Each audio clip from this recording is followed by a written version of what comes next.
más, le voy a dar la bienvenida a Jorge Arango. Hola Jorge, ¿cómo estás? Muy bien, gracias. Me alegro.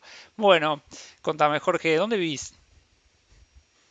Yo vivo cerca de San Francisco, California, del otro lado de la bahía, Ajá, lo que le llamamos el East Bay acá, cerca de Oakland. mira vos, pero por tu idioma no sos nativo de ahí, ¿puede ser? No soy nativo de acá, no, soy originalmente de Panamá. Ajá, qué bueno.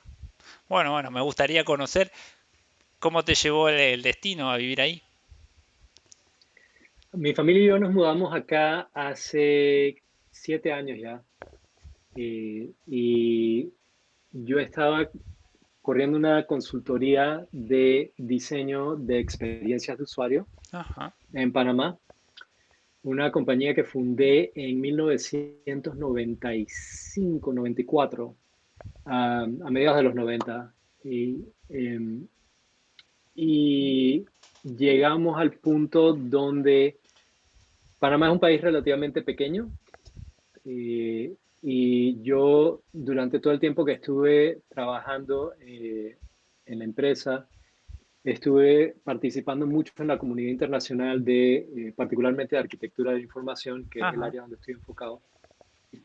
Y como decía, Panamá es un país relativamente pequeño y llegó un punto donde ya habíamos hecho todos los trabajos eh, que habían por hacer ahí, ajá. digamos, con las empresas más grandes, etcétera. Y mi esposa es, es panameña también, pero es ciudadana americana. Ajá. Y ambos habíamos estado hablando de la posibilidad de mudarnos acá, donde hay un mercado más grande, y también tenemos amigos. Y bueno, hace 7 años tomamos el brinco con nuestros 3 hijos Ah, y nos vinimos para acá. qué bueno, muy lindo. ¿Cómo te metiste en la disciplina de la arquitectura de información?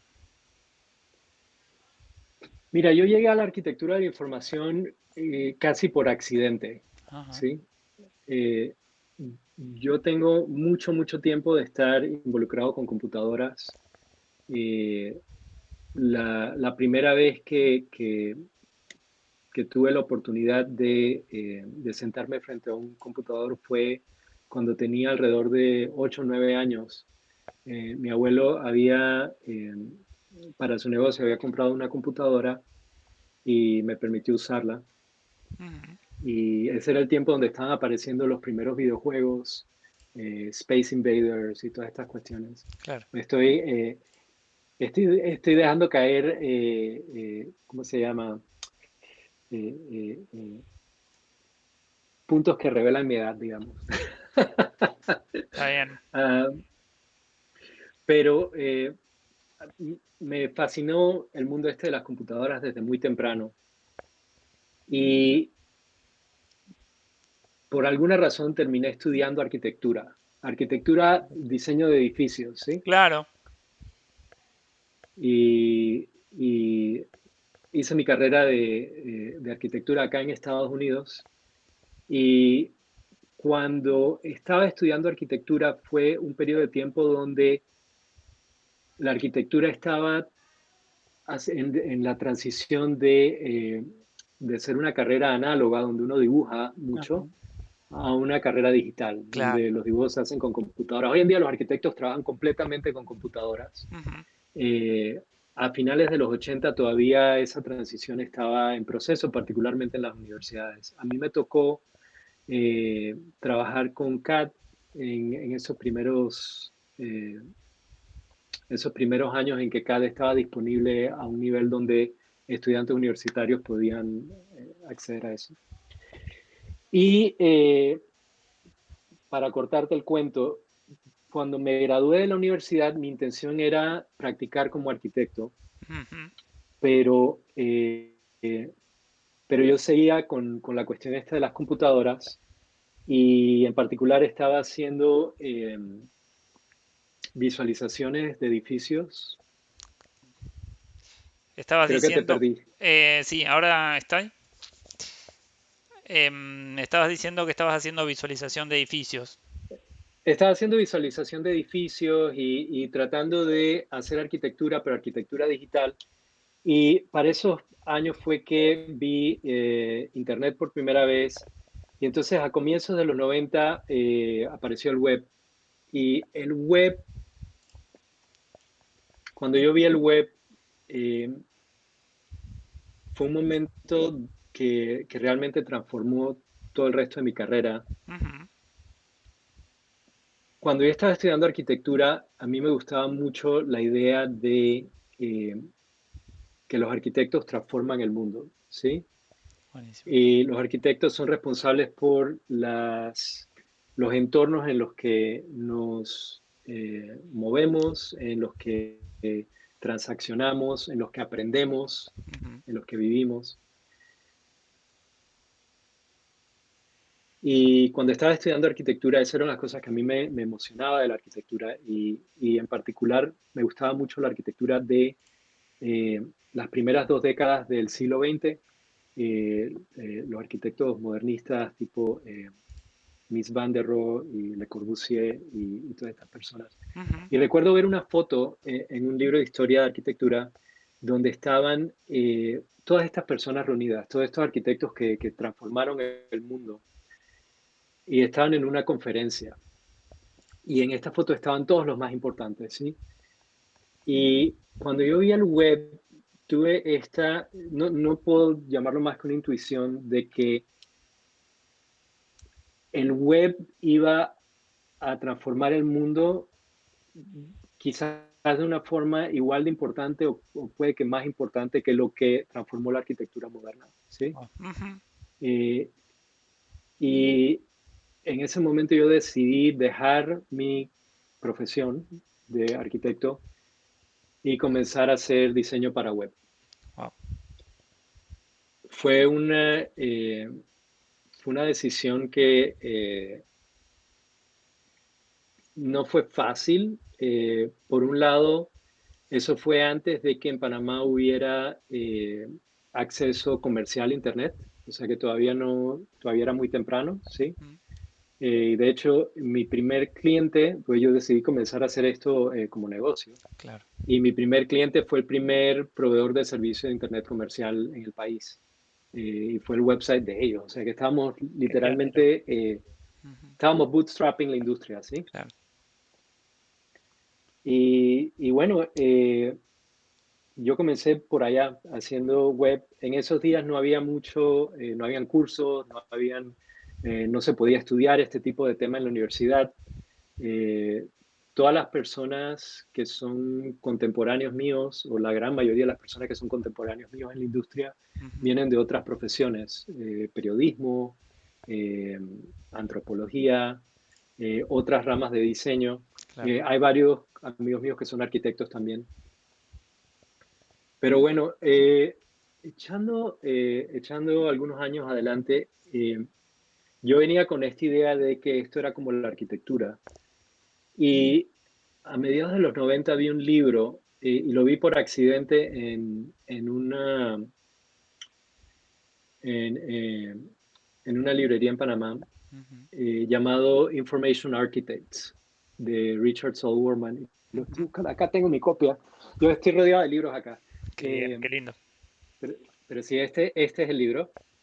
Y esta es la copia que compré en ese momento. Y cuando yo vi el título, bueno, el título y la portada, eh, eh, primero el título me llamó la atención porque tenía estas dos cosas que vienen siendo como el curso de mi vida, ¿sí? La arquitectura y la información. Ujú. Y entonces vi la descripción y yo no sé si se alcanza a leer, pero en la portada, Wurman presenta 3 definiciones de lo que él llama Information Architects. Y cuando yo leí estas definiciones, inmediatamente me llamaron y o sea, me pareció como una descripción exacta de lo que yo estaba tratando de hacer. Y en ese momento me comencé a identificar como arquitecto de información y no fue hasta luego que vine a conocer que había una disciplina y habían personas que estaban identificándose como arquitectos de información y que tenían un enfoque particular. Y bueno, como conté, comencé a participar en esa comunidad. muy activamente al comienzo traduciendo artículos al español, Ah, mira. porque la gran mayoría de la literatura en este campo está en inglés. Así que por ahí comencé y como voluntario traduciendo artículos y bueno, luego metiéndome más de lleno en el campo y eventualmente estuve de director y luego presidente del Instituto para la Arquitectura de la Información, eh, Buenísimo. organizando conferencias, todo ese rollo que hace uno cuando está participando en una comunidad. Ujú. Y bueno, por eso yo casi como que accidentalmente caí en el campo porque vi este libro y el libro me llamó la atención y fue un hito que me ayudó como a definir qué era lo que yo estaba haciendo. Qué bueno. Y, y debo añadir que conozco muchas personas que han tenido experiencias parecidas donde han estado practicando este tipo de profesión sin saber que existen métodos, comunidades, etcétera. Y cuando descubren la comunidad y descubren que hay una literatura y demás, es una revelación y uno se siente como que ha descubierto su tribu y algunos están llamados a participar y es muy bonito. Qué bueno. Muy lindo. Y actualmente, bueno, imagino que estás enfocado al 100% a la arquitectura de información. Quería que me cuentes hoy en día qué haces, qué es lo que te mueve.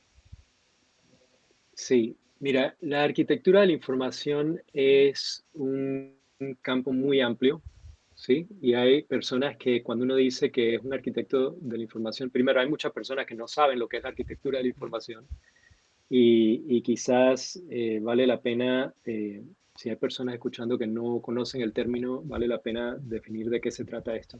Buenísimo. Yo tengo una forma muy particular de pensar sobre el tema. Eh, pero no es, digamos que no es la forma definitiva de pensar sobre el tema. Hay un montón de formas de Ujú. acceder a este tema. Yo considero la arquitectura de la información en términos de una definición que aparece en el libro del oso polar. Cuando digo el libro del oso polar, los que no lo conocen, me refiero a este que es el libro de Information Architecture de O'Reilly. Y La, la definición la tengo en mente en inglés, la voy a tratar de traducir eh, al español según hablamos aquí. La idea es diseñar la estructura de entornos informáticos compartidos. Ok. ¿Sí? ¿Qué quiere decir eso? Cuando uno está en un entorno físico, digamos esta oficina en la que estoy sentado yo, Mm. ¿sí? La estructura de este espacio define lo que se puede hacer aquí. Claro. El uso que yo le puedo dar a este espacio está limitado por la estructura física de este entorno. ¿Sí? Aquí hay, yo no sé si puedes ver, pero hay dos puertas. Yo puedo Sí. entrar por acá. Hay una ventana detrás mío. Eh, Acá frente a mí tengo un escritorio. Tengo una pantalla con una cámara y demás. Y este es un espacio que yo he configurado para poder darle el uso que le estamos dando ahorita, que es tener conversaciones por medio de Internet, ¿sí? Excelente. Y este espacio aquí no se presta para jugar racquetball, digamos. Claro. Es muy pequeño, ¿sí? Ujú. Entonces los entornos físicos definen lo que podemos hacer y no hacer y nuestras actividades. Y hay un equivalente cuando estamos usando una aplicación en nuestro teléfono o un sitio web, esos artefactos también crean entornos que dictan lo que podemos y no podemos hacer ahí, Claro. ¿sí? Por ejemplo, digamos que estás visitando el sitio web de un banco para revisar tus cuentas y quizás hacer una transferencia de un lado a otro.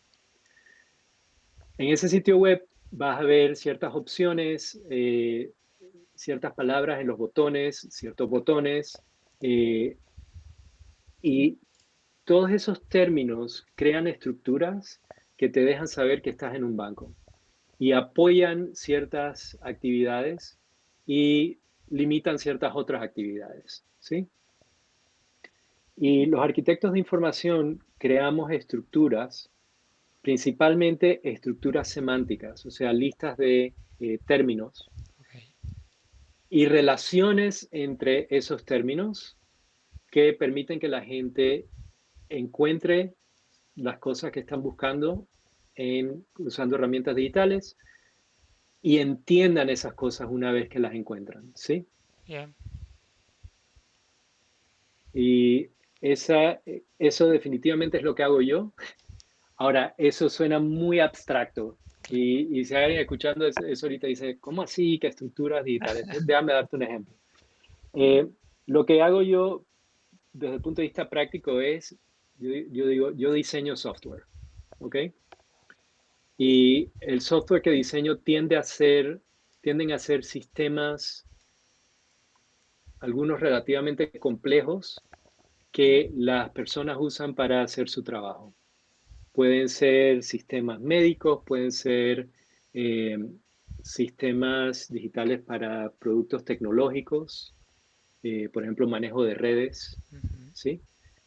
Y el software, cuando uno diseña el software, uno no solamente está diseñando las pantallas que ven las personas que van a usar el software, uno también tiene que diseñar los, uno- antes de diseñar las pantallas, uno tiene que entender el modelo conceptual de esas aplicaciones. Bien. Eh, te doy un ejemplo. Esta aplicación que estamos usando nosotros ahora para conversar Ujú. presenta ciertos botones que yo puedo ver aquí en la pantalla, Sí, ¿sí? Hay un botón, por ejemplo, que tiene una mano que dice, tú aquí puedes llamar la atención de la persona que está hablando, ¿sí? Ese es un concepto que los diseñadores de esta aplicación de software han decidido es importante para que las personas puedan hacer lo que necesitan hacer con esta aplicación. excelente. Y lo que yo hago con los equipos con los que trabajo es ayudarlos a definir esos modelos conceptuales que luego otros diseñadores toman y dicen, bueno, esto va a ser un botón y para el botón vamos a usar esta gráfica de la manito y demás.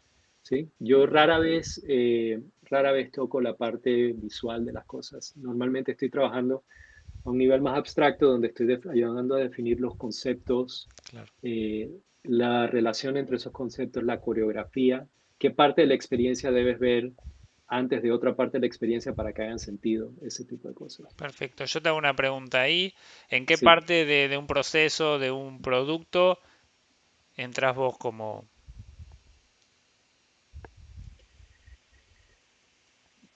depende del tipo de producto. Ujú. En muchos casos, mucho de mi trabajo tiene que ver con sistemas existentes donde hay diversas partes que han surgido, digamos, bajo desarrollos separados. Ujú. Puede que hayan sido por equipos diferentes y demás. Y ahora están viniendo a integrarse como una plataforma. Bien. En ese caso, el proyecto, digamos que es un proyecto nuevo, pero es un proyecto nuevo que está trabajando con componentes que existen, ¿sí? Bien. Es raro que este trabajo lo hagamos con, con equipos que están en etapas muy, muy preliminares, tipo startup, Ujú. ¿sí? Ok. Porque esos equipos normalmente están lidiando con las primeras versiones de un proyecto y están con el tema este, perdón, que le llaman MVP, el Minimal Viable Product. Perfecto. Y ahí lo que Producto estás mínimo viable. tratando de hacer, Perdón. producto mínimo viable, correcto. Y lo que estás tratando de hacer ahí es definir cuál es digamos, cuál es el mínimo conjunto de de funciones que debe poder suplir este sistema para que, que lo puedas probar con usuarios reales, ¿sí? Perfecto. En esas etapas no es común, o por lo menos en mi carrera no he tenido tanta oportunidad de trabajar con equipos que están en esas etapas. Creo que lo que más necesitan ahí es moverse rápido y cambiar las cosas, ¿sí?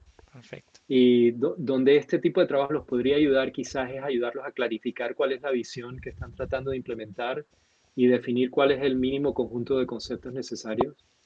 Pero, pero yo creo que es más común entrar cuando hay un conjunto ya existente y uno lo que está tratando es de crear coherencia, ¿sí? Que es algo que hace mucha falta hoy día en tantos sistemas digitales, ¿no? Ujú. Buenísimo. Te hago una pregunta para nuestro público que tal vez está comenzando a trabajar en la disciplina. Em, Ujú. ¿Algún consejo que le quieras dar o una recomendación? Más allá de la bibliografía, que después te vamos a preguntar, si tenés algún consejo para comenzar en la arquitectura de información. Sí, sabes, es una pregunta que me han hecho antes y una de las respuestas que siempre doy de salida es, los arquitectos de información tienen que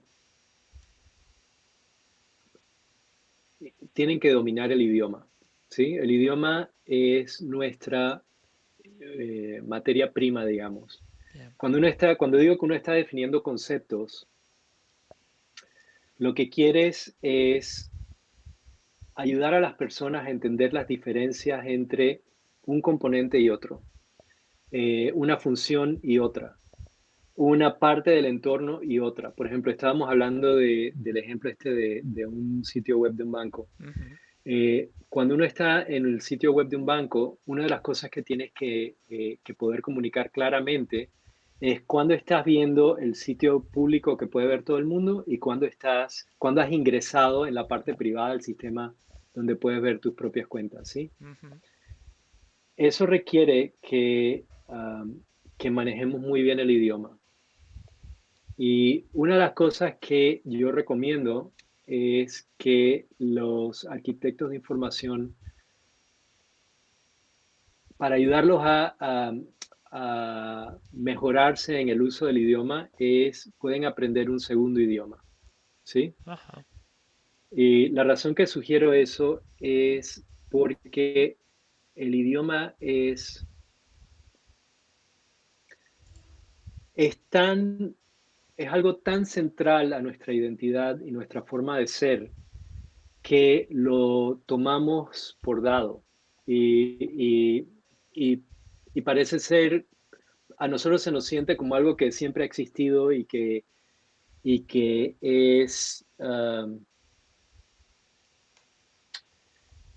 iba a decir inflexible, pero esa no es la palabra correcta. Y es irónico que yo esté hablando de dominar el idioma cuando estoy teniendo dificultad, pero es parte de lo que estábamos hablando antes de comenzar, que mucho de mi trabajo, la mayoría de mi trabajo es en inglés, Claro. y estos términos soy muy fluido en inglés, pero no tanto en español, irónicamente. Um, pero, um, pero aprender un segundo idioma lo que hace es que te ayuda a entender de forma muy íntima que el idioma es, es un artefacto creado por las personas, Claro. ¿sí? Ujú. Y tenemos la capacidad de moldearlo y de influir en las definiciones, ¿sí? Yo noté que cuando comenzamos la conversación, tú saludaste a las personas que nos están viendo con la palabra bienvenides, Bienvenido, sí. ¿sí? Y yo creo que eso es una innovación en el idioma Ujú. castellano, ¿sí? Sí. Y es un ejemplo de la idea esta de que uno tiene cierto nivel de eh, autoría sobre el idioma, ¿sí?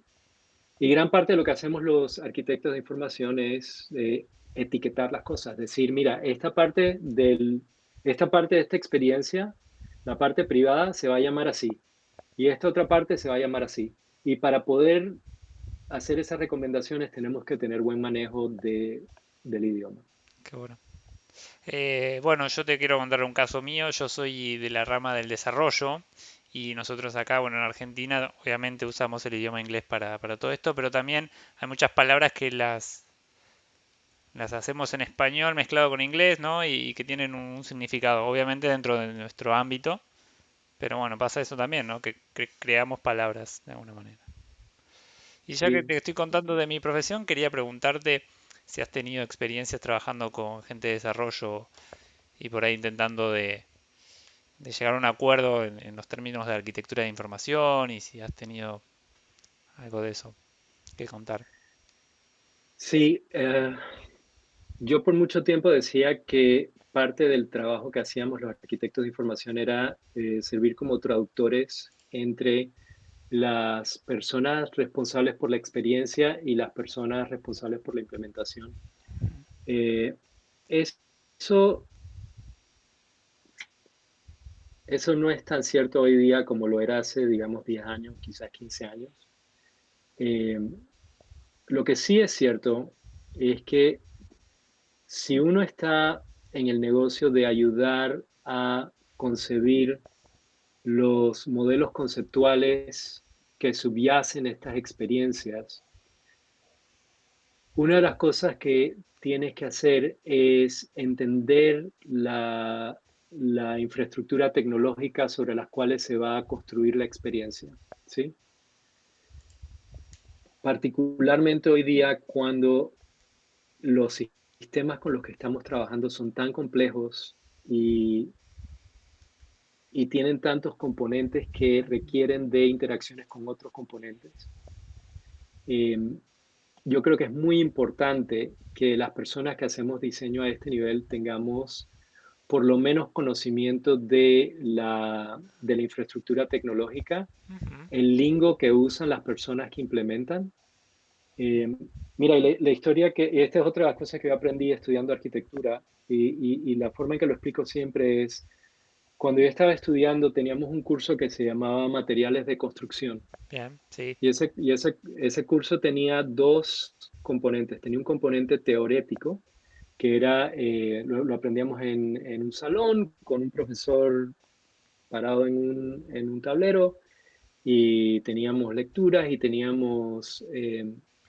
hacíamos ejercicios donde aprendíamos a calcular las capacidades eh, las capacidades físicas de ciertos materiales, ¿sí? claro. Hay diferencias entre la madera, el acero, los ladrillos, ¿sí? Y tenemos que aprender eso desde el punto de vista teórico. Y la clase tenía otro componente que era un componente práctico y era un taller donde una semana aprendíamos a construir un muro de ladrillos y otra semana aprendíamos a soldar acero. Ujú. Otra semana aprendíamos y estábamos, hay una diferencia entre aprender sobre un tema teóricamente y en la práctica Claro. aprender en ese caso el aspecto táctil de los materiales, ¿sí? Ujú. Y uno como diseñador, si entiende los materiales, puede hacer mejor trabajo de recomendar eh, configuraciones, aprender a ver oportunidades, aprender a evitar recomendaciones que no son prácticas, ¿sí? Ujú. Para mí es muy importante. Sé que mira, ese es un punto de vista que creo que no es universal, pero para mí es muy importante. Buenísimo. Acá estoy leyendo una de las preguntas que la gente hizo durante la semana y preguntan dónde podemos realizar arquitectura de información además de sistemas digitales y bueno, y seguramente en la arquitectura, además de la arquitectura común, digamos. Si, si tienen oportunidad de ver este libro tiene un montón de ejemplos. Es casi como un portafolio de ejemplos de diferentes diseñadores y yo diría que la mayoría, tengo años de no visitarlo, por eso estoy tratando de hacer memoria, pero yo diría que la mayoría no son digitales. Ajá, Wurman mismo, su trabajo principalmente consistía en diseñar libros y diagramas y conferencias. Wurman es la persona que originó TED, las conferencias de TED, sí, y la idea de la forma en que él lo describe, voy a y nuevamente tratar de traducir aquí sobre la marcha, pero eh, él habla de la persona que crea estructuras o mapas informáticos que ayudan a otras personas a encontrar sus caminos personales hacia el conocimiento. Eso no dice nada de tecnología, ajá, ¿sí? Si uno ve,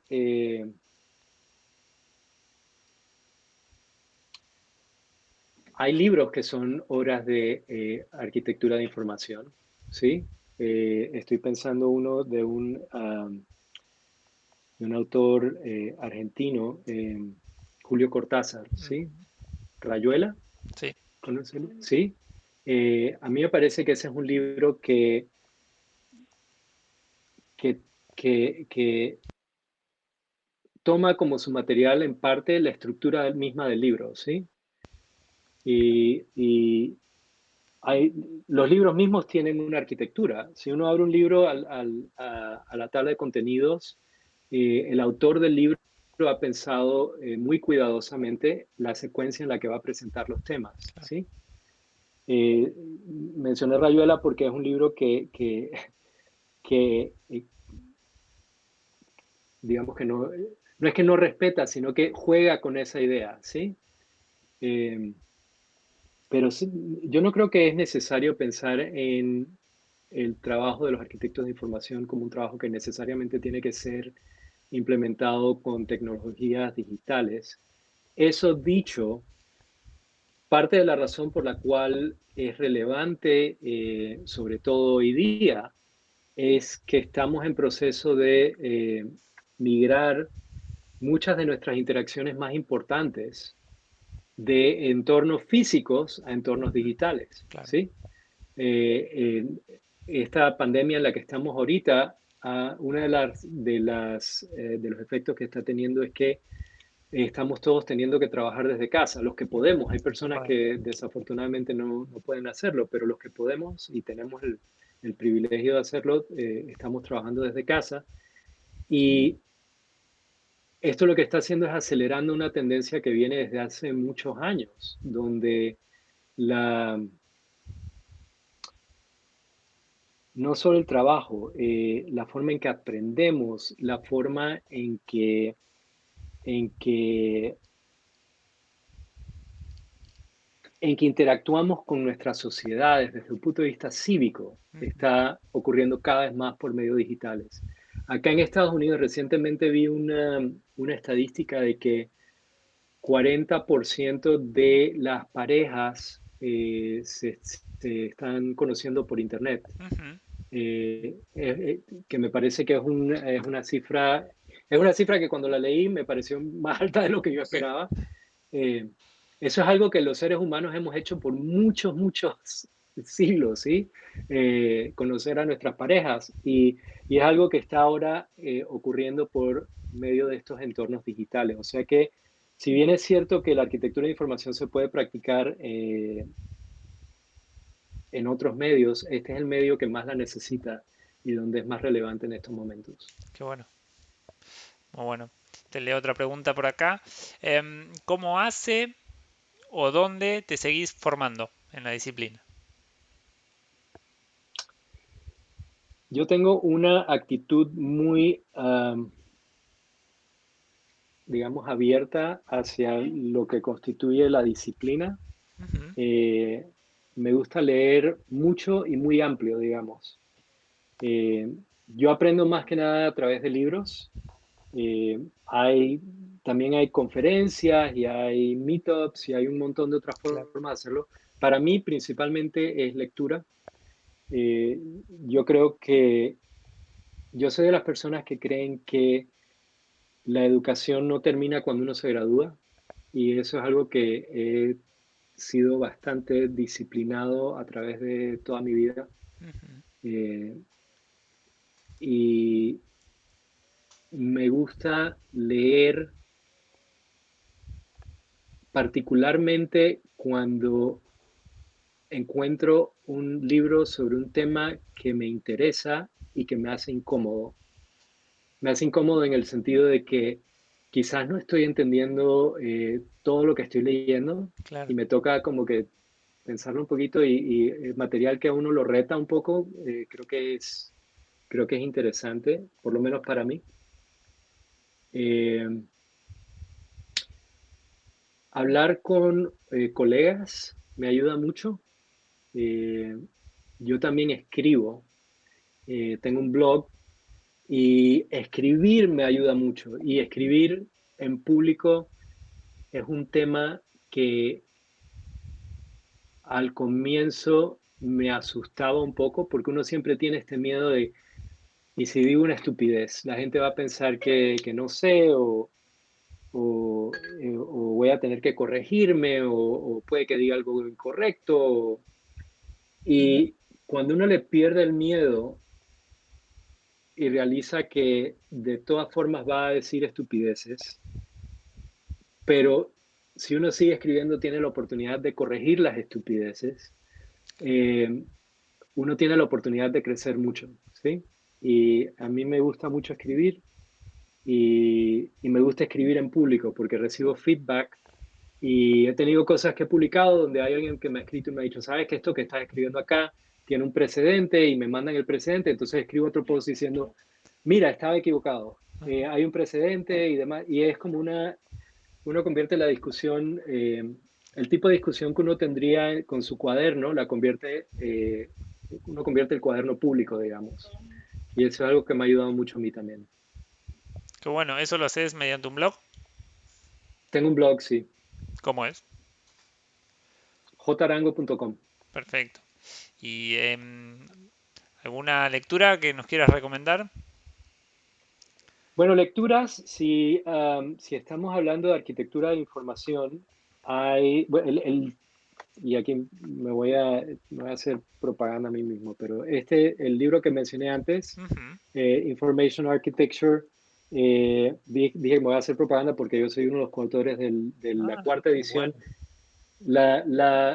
Este libro para mí fue muy importante. La primera edición de este libro apareció a finales de los 90 y te conté que había leído el libro de Wurman, Ujú. pero cuando vi y el título original de este libro era Information Architecture for the World Wide Web. Sí, Y a ese punto yo estaba haciendo World Wide Web. Y cuando vi eso dije, ah, Information Architecture y para lo que estoy haciendo. Entonces leí el libro y, y me ayudó muchísimo. Y ese libro tuvo tres ediciones. La tercera edición apareció, creo que en el 2006. Fue el año antes del iPhone y de Facebook. Entonces, como te imaginas, el Facebook y el iPhone cambiaron muchas cosas, así que se había necesitaba una actualización. En el 2015, los autores originales, Lou Rosenfeld y Peter Morville, eh, me invitaron a colaborar con ellos para actualizarlo. Así que tenemos la cuarta edición. Este es el libro que yo le recomendaría a cualquiera. La cuestión es que está en inglés. Si alguien está comenzando, y estoy buscando acá el otro libro, de haberlo sacado antes. Acá está, perdón. Es muy conveniente estar rodeado de libros. qué bueno. Eh, el libro de Avi Covert, How to Make Sense of Any Mess, esta es una introducción a la arquitectura de la información y este tiene la ventaja de que hay una traducción al español hecha por Viviana Núñez, Ujú.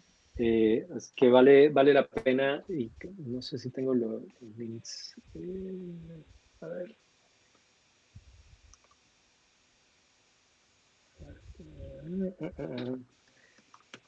Sí, esos son dos que recomendaría.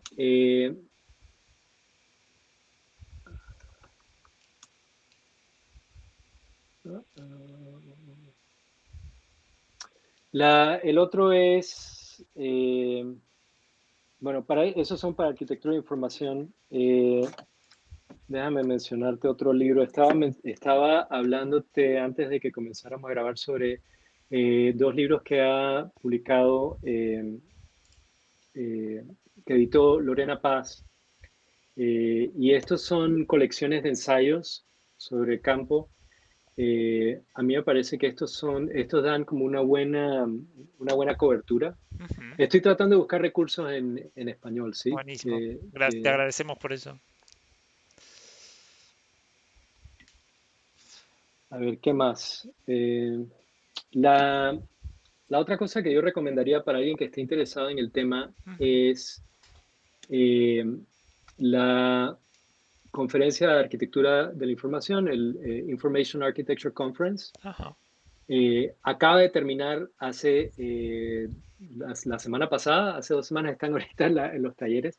Como todas las conferencias de este año ha tenido que ser virtual y una de las ventajas de hacerla virtual es que todo se hizo por video y los videos están disponibles. Oh, qué O bueno. sea que si alguien quiere indagar sobre el tema, hay un montón de material nuevo ahora eh, disponible. Esos son los que me vienen a mente inmediatamente. Eh, Debo hacer propaganda para otro libro que escribí yo.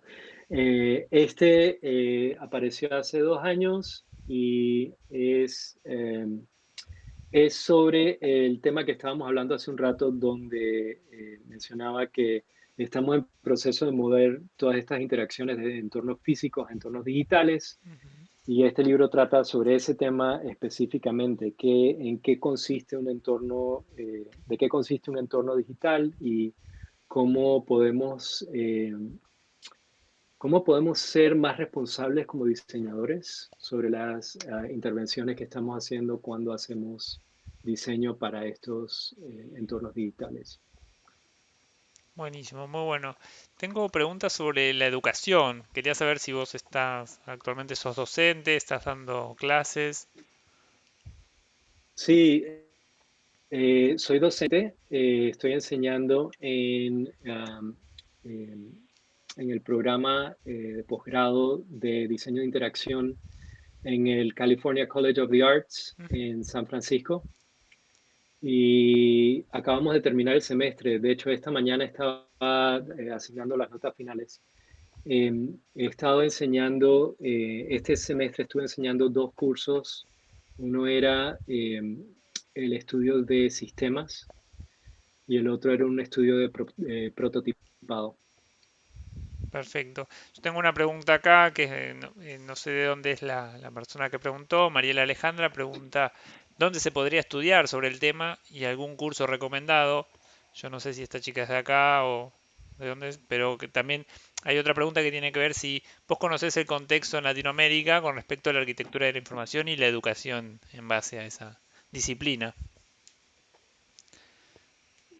Sí, mira, con respecto a la primera pregunta, ¿dónde se puede estudiar? La realidad, bueno, por lo menos la realidad que conozco yo, pues tengo que admitir que mi mundo está, digamos, muy limitado a lo que estamos haciendo acá en Estados Unidos. Ujú. Eh, pero mi impresión es que la barrera del idioma es la gran barrera a vencer aquí, ¿sí? Ok. Porque hay un montón de materiales y cursos y demás. Si uno habla inglés, no sé cuál es el estado de los programas, talleres y demás disponibles en español. Eh, yo acabo de dictar un curso, ahora antes de la conferencia de Arquitectura e Información, que es un curso introductorio al tema, pero fue en inglés, ¿sí? Hay programas universitarios enfocados en esto.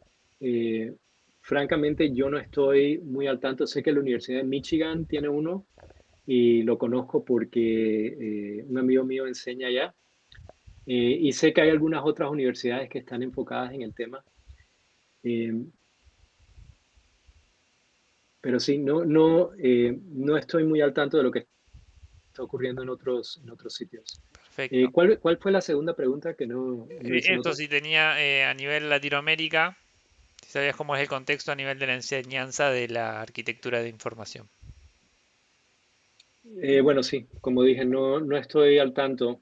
Ujú, Eh, de hecho, es algo que a mí me gustaría aprender más. Me gustaría saber más cómo están las cosas allá.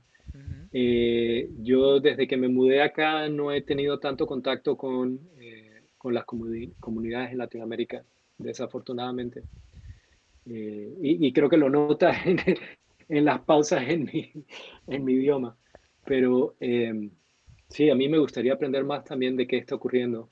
Sé que en Europa hay algunos programas. Andrea Resmini está enseñando en Suecia, ujú. en un programa allá. Eh, y eso es desde el punto de vista, digamos, didáctico. Pero hay otro tema que es el tema del campo, la percepción del campo a nivel profesional.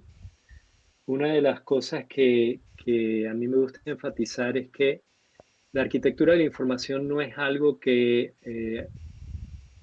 hay muchas personas, no hay muchas personas en las empresas con el título arquitectos de información, ¿sí? Ujú, Eh, había un tiempo en que eso era algo que era más normal. Y de hecho, una de las cosas que hicimos en la cuarta edición de este libro, si uno ve la tercera edición, había una sección entera del libro que tenía que ver con cómo uno forma un equipo interno de arquitectos de información y cómo hace uno para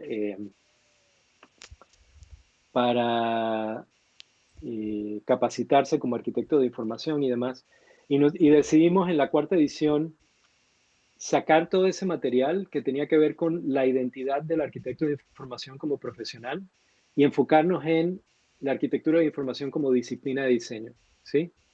Y creo que eso es importante de comunicar a la audiencia porque hay muchas personas practicando esto que no llevan el título de arquitectos de información.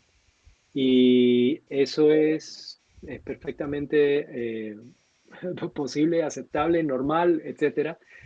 Y hay muchas personas, y esta es la parte que a mí sí me gustaría cambiar, hay muchas personas que lo están haciendo sin saber que hay ciertas prácticas para hacerlo bien, ¿sí? claro.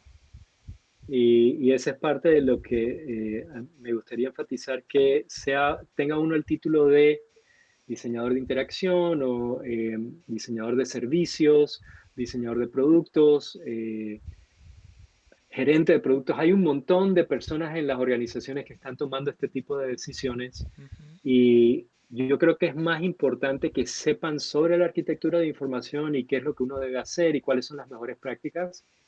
Eso hoy día es más importante que tratar de forjarse exclusivamente como arquitecto de la información, me parece. Eh, yo lo puedo hacer porque como consultor me traen para esa parte de los proyectos, ¿sí? ujú. Pero estando dentro de una empresa, hay algunas empresas que definitivamente tienen la necesidad de este tipo de rol continua, ¿sí? Pero no es tan común, ¿sí? O sea que diría que yo creo que es más importante conocer sobre el tema y si uno descubre que es un tema que le apasiona, buscar las formas de profundizar, pero no necesariamente con miras a salir a buscar un trabajo como arquitecto de información. Buenísimo. Ya estamos llegando al final de nuestro vivo. La verdad que te agradecemos de parte de todo el equipo de IXCA La Plata o IXTA, como te dije que le decíamos acá. No sé si nos querés dejar redes sociales o algún lugar para que encontremos, leamos de vos, te contactemos. Seguro, el mejor lugar es mi sitio web, jarango.com. Ujú. Y ahí hay links a Twitter y a LinkedIn y por allá me pueden contactar. Perfecto. Bueno, ahora vamos a cortar. Si igual, si por favor podés aguantarnos unos minutos más, que te saludamos con todo el equipo. Y bueno, te dejo estos últimos minutos para que te despidas de la gente. Muchas gracias, Jorge. Bueno, muchas gracias a todos por estar con nosotros. Ha sido genial poder saludarlos.